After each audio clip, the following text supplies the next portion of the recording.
E de edificio. ¿Qué ser humano es capaz de abandonar el edificio a cuya construcción ha consagrado toda su vida, aunque se trate de su propia prisión? Es difícil desembarazarse de él en un solo día. E de enfermedad. Me gusta estar enfermo. Este placer se diferencia de todos los demás en sus efectos. He encontrado en él una especie de tranquilidad que me hace amar la enfermedad. El enfermo está liberado de las luchas de los humanos, de sus exigencias, de sus encuentros y de sus citas, de los parloteos excesivos y de las llamadas de teléfono. He descubierto que estaba más cerca de la abstracción en la enfermedad que en la salud. Me siento volar como un pájaro por encima de los bosques y de los valles serenos, envuelto en un velo de dulzura. Me veo cercano a aquellos que mi corazón ha amado. Los llamo y les hablo sin cólera, con los mismos sentimientos y los mismos pensamientos que ellos. Y de vez en cuando posan las manos sobre mi frente para bendecirme. E de esclavitud. He acompañado el fondo de las eras desde las orillas del Ganges a las riberas del Éufrates, desde la desembocadura del Nilo hasta los valles de Siria, desde las plazas de Atenas hasta las iglesias de Roma, desde las chábolas de Constantinopla hasta los palacios de Alejandría. Y, sin embargo, por todas partes he visto pasar la esclavitud en una gloriosa y majestuosa procesión de ignorancia.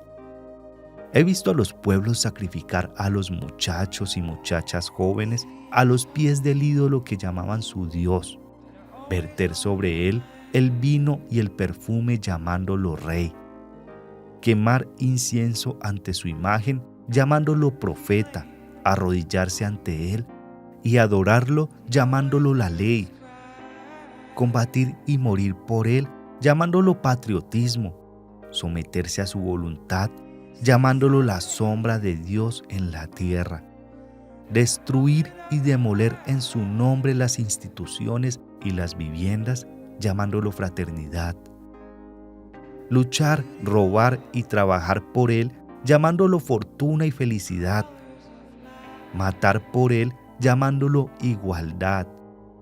Ese ídolo tiene numerosos nombres, pero en una sola realidad. Tiene muchas apariencias, pero está hecho de un solo elemento. En verdad, es una enfermedad perpetua transmitida por cada generación a sus sucesores. Se me dice, si ves dormir a un esclavo, no retengas de despertarlo. Tal vez esté soñando con la libertad. Yo respondo, si ves dormir a un esclavo, despiértalo y enséñale la libertad.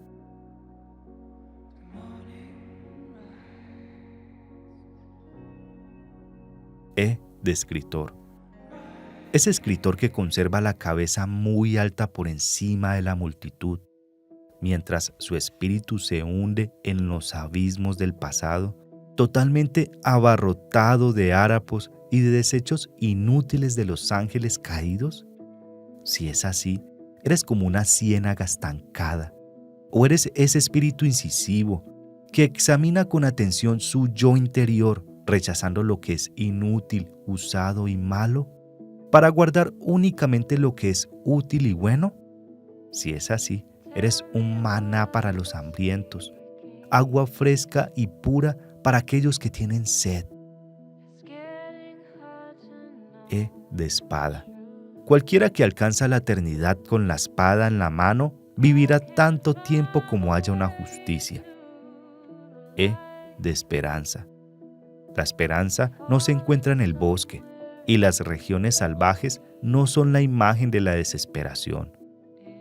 ¿Por qué buscaría el bosque las partes cuando todo está en él? ¿Por qué habría que escudriñar el bosque para encontrar en él la esperanza, cuando toda la naturaleza es el objetivo? Porque la esperanza no es sino una enfermedad, lo mismo que la posición social, la fortuna y la fama. De espíritu. El espíritu que se halla en cada ser se manifiesta a través de las miradas, la actitud y todos los gestos y movimientos del cuerpo.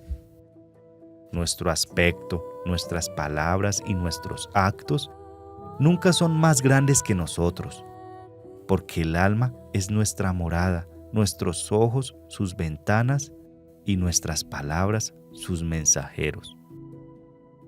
La sola fuerza del espíritu es el poder de los poderes y debe a veces reducir a polvo todo lo que se opone a ella. Tened piedad de los hombres de poca fe, de su debilidad, de su ignorancia, de su nada. No los condenéis. Es a través del espíritu y no del cuerpo como hay que mostrar el amor, lo mismo que hay que comprimir el vino para estimularlo y no para debilitarlo. Puedes privarme de todo lo que poseo, puedes repartir mi sangre y quemar mi cadáver, pero no podrás herir mi espíritu ni perjudicar mi verdad. De espiritualidad. El tiempo y el lugar son estados espirituales. Todo lo que se ve y todo lo que se oye es espiritual. Si cierras los ojos, percibirás todas las cosas a través de las profundidades de tu yo interior. Verás el mundo físico y celestial en su integridad. Entrarás en contacto con sus leyes y sus preceptos necesarios, y comprenderás la grandeza que contiene más allá de su proximidad. De espíritus. Entre los pueblos de la eternidad y los pueblos de la tierra hay una comunicación constante, y todos debemos obedecer la voluntad de esa fuerza poderosa. Con frecuencia, un individuo realiza un acto creyendo que ha nacido de su propia voluntad, con su acuerdo y bajo sus órdenes, cuando de hecho ha sido guiado e inspirado con precisión para realizarlo. Muchos grandes hombres y mujeres han alcanzado la gloria abandonándose a la voluntad del Espíritu en una completa sumisión, sin refunfuñar ni resistirse a sus exigencias, como el violín se abandona a la voluntad total de un buen músico. Entre el mundo espiritual y el mundo material existe un sendero que recorremos como si estuviéramos adormecidos por el sueño. Este nos afecta, pero no tenemos conciencia de su fuerza, y cuando volvemos a nosotros, descubrimos y llevamos en nuestras verdaderas manos las semillas que tendremos que plantar con cuidado en la buena tierra de nuestra vida para que produzcan nuestras buenas acciones y nuestras palabras más bellas. Si no existiera este sendero entre nuestras vidas y las de aquellos que nos han dejado, no habría habido jamás profeta, ni poeta, ni sabio entre nosotros. De esposo. ¿Eres un esposo que considera los azores que él causa como algo conforme con la ley, pero que juzga a aquellos causados por su esposa como ilegales? Si es así, eres como esos salvajes, actualmente desaparecidos, que vivían en cavernas y cubrían su desnudez con pieles de animales salvajes. O eres un compañero fiel, cuya mujer está siempre a su lado, compartiendo cada uno de sus pensamientos, de sus alegrías y de sus victorias. Si es así, eres como alguien que el alba desfila a la cabeza de la nación hacia el mediodía resplandeciente de la justicia, de la razón y de la sabiduría. De este y oeste. Occidente no es ni más ni menos que Oriente, y la diferencia que hay entre los dos no es más grande de la que separa un tigre de un león.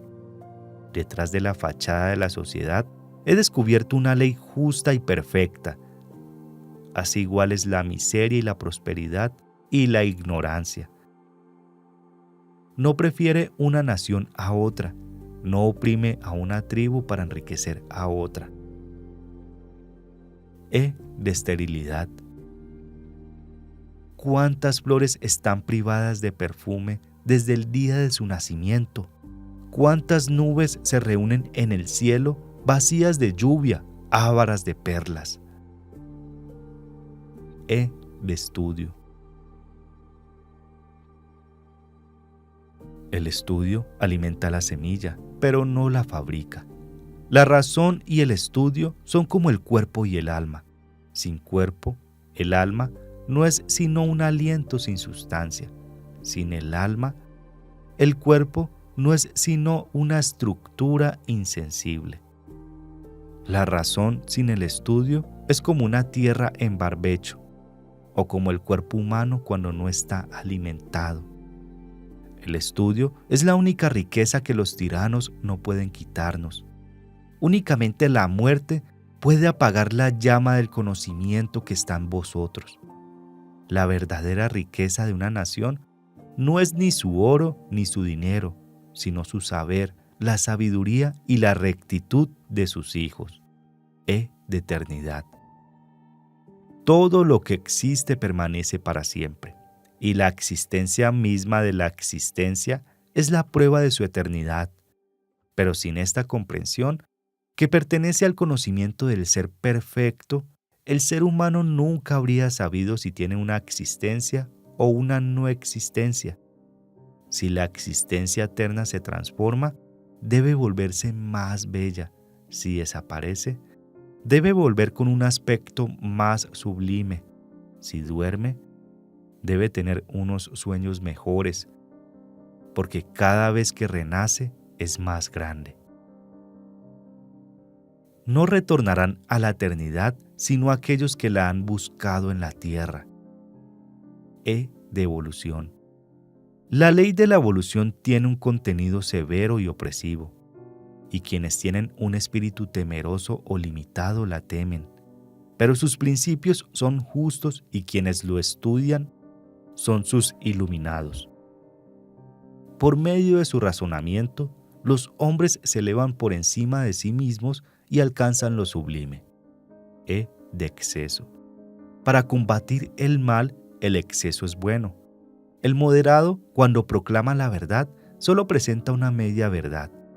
Oculta su otra media por temor a la cólera del pueblo. No me sorprendería que los pensadores digan de mí: es un hombre excesivo, porque solo considera los aspectos negativos de la vida y únicamente da cuenta de sus tinieblas y sus lamentaciones. E de exilio. Aquel que no prefiera el exilio a la esclavitud no es libre en ninguna relación de libertad, de verdad y de deber. E de existencia. Es imposible para el espejo del alma reflejar en la imaginación algo que no esté delante de él. Es imposible para el lago tranquilo mostrar en sus profundidades la imagen de una montaña, de un árbol o de una nube que no estén cerca de él. Es imposible para la luz proyectar sobre la tierra la sombra de un objeto que no exista. No se puede oír, ver ni sentir nada que no tenga existencia real.